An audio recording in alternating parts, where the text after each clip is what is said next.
Once upon a time, on an island suspended between the ocean and the sky, there was a small pink plant that no one ever noticed. Madagascar was an ancient place, made of red rocks, forests that breathed slowly, and winds carrying forgotten stories. In the midst of all this, among warm stones and pale sand, she grew, a tiny plant with 5 delicate petals, so simple that many mistook her for an ordinary flower.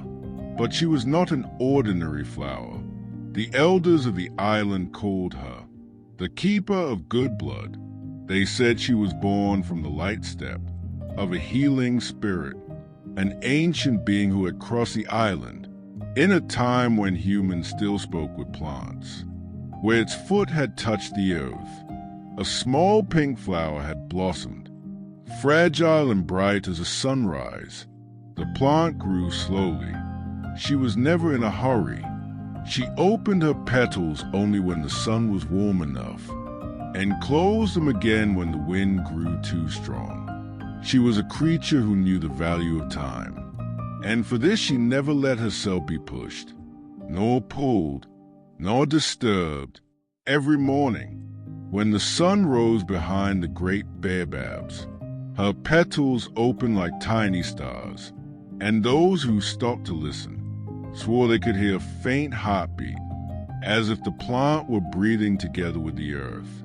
It was a slow breath, deep, ancient, a breath that seemed to say, "I am here, long before you, and I will remain as long as you know how to see me." For a long time no one paid attention to her. Travelers walked past without noticing. Merchants searched for spices, fragrant woods, precious stones.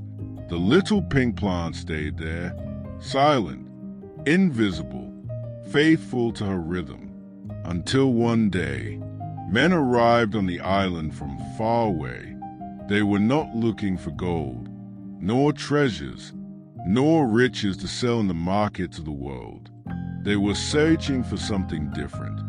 They were searching for hope, hope for sick children in their distant cities, a hope no one could find anymore. They walked for a long time, crossing villages, forests, fields of stone, and then they saw her, a small pink dot among the gray rocks, a flower that seemed to call.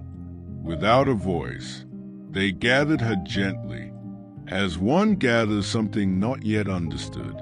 They brought her to their laboratories, studied her, listened to her, and they discovered that within her petals lived an ancient power, a medicine capable of protecting life when it seemed ready to fade, a hidden strength in a flower so small it could rest in the palm of a hand. The news spread across the world like a spark. The keeper of good blood became famous, desired, cultivated everywhere. Her molecules saved thousands of lives, especially the youngest ones, the most fragile ones, those who still had all their future ahead. But while the world celebrated her, the island she came from remained silent. The forests thinned, the soil grew poorer, and the little plant risked disappearing from the very place that had given her life. It was as if the world had taken her strength, but forgotten her home. The spirits of the island, they say, gathered them beneath a great baobab. They spoke for a long time, with the voice of the wind and the language of roots, and they decided that the plant would continue to live, only in the hearts of those who knew how to look slowly, only in those who remembered that every cure is born from deep listening, only in those who knew that life sometimes hides in the smallest things. And so, even today, if you walk among the warm stones of Madagascar and stop long enough, you might see her, a small pink star, growing in silence, keeper of a secret, that has saved thousands of lives.